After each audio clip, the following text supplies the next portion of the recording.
Hey, Mark Brouker here, Brouker Leadership Solutions. Hey, a couple weeks ago, we talked about how to build trust, the importance of trust in team building and getting your people to perform at a high level. It's all about trust. You get a team that trusts you, amazing things can happen. The level of trust, big time, is influenced by your behaviors. Last week, we talked about one behavior. The first one was know your staff. This week, we got another one. And this week is about being visible. Now, I know right now in the middle of this COVID thing, you can't do the face-to-face thing. A lot of people can't do the face-to-face thing. In lieu of that, you got other options. You got Google Meet, you got Microsoft Teams, you got Zoom, you got a phone. It's really important to maintain that connection with your folks. So in lieu of being visible right now, you can make that phone call, do the Zoom, and maintain that relationship. But we're going to get through this COVID thing. And the big key to building trust is being visible, being in front of your people, having that face-to-face. And again, we'll get there sooner rather than later with this COVID thing. I think we'll get a vaccine. We'll be all right.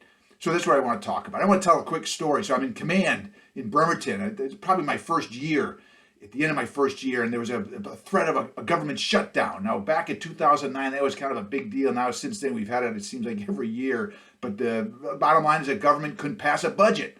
And for Bremerton, what that was going to mean for me was I was going to have to furlough, basically lay off 400 government service civilian employees. The uniformed folks, the folks who are active duty, would still be coming to work. And obviously, this is a big deal. We had all these contingency plans to keep the hospital open, all this other stuff. But another big part of it is I'm going to have 400 employees going to get laid off without pay. And that was a big deal. That was the threat. So every time I got information from higher authority, usually Washington, D.C., I would send it to these 400 so they knew as much as I did because the information was coming fast and furious. And I just want to keep them informed. Well, my XO at the time, my assistant, my chief operating officer, I was the CEO of the hospital, was Ken Iverson. And Ken at that time was a captain. He's a brilliant guy, went on to make admiral, but he was my assistant. He worked for me, and he came up to me one time. He said, "Sir, I think you should have some town hall meetings with all these government service employees and answer their questions and get in front of them and talk to them."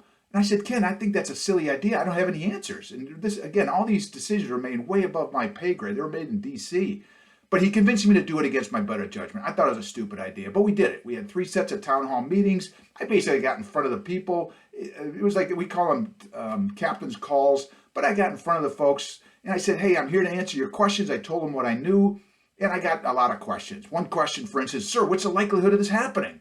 And I remember standing up there, I said, "Well, I don't know. It depends on if Congress passes a budget." Another question, "Sir, are we gonna get back pay?"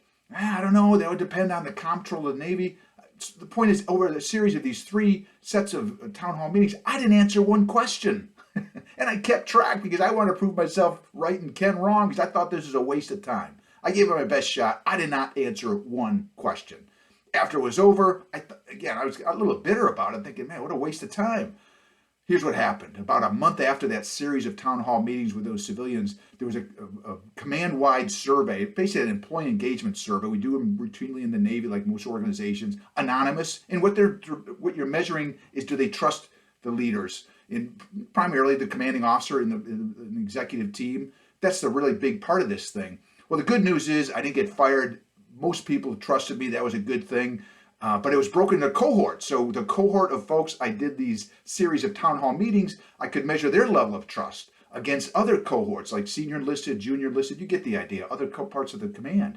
The amazing thing is the level of trust with these GS civilians was significantly higher than any other group. It was really amazing.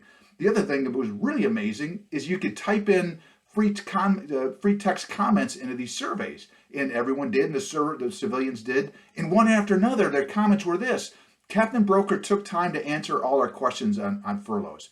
Brouker answered questions on furloughs." And I'm reading this going, are you kidding me? I didn't answer one question. Who are they talking about? Because I didn't answer a question. But from their perspective, again, you can fill in the blanks how this trust was generated. It really was a profound influence on me. I realized that whether you really have a lot of value add information, your people just want to see you, especially in a crisis, but they really want to see you all the time. So just remember how to build trust, know your staff. That's the first thing. It's a beautiful thing. The second, get in front of your people, talk with them, interact with them. And again, in this time of COVID, Zoom, Microsoft Teams, Google Meets, phone call, whatever it takes. Stay connected with your people. It builds trust. All right, that's it from here now. Thanks so much. We'll see you next time. Bye-bye.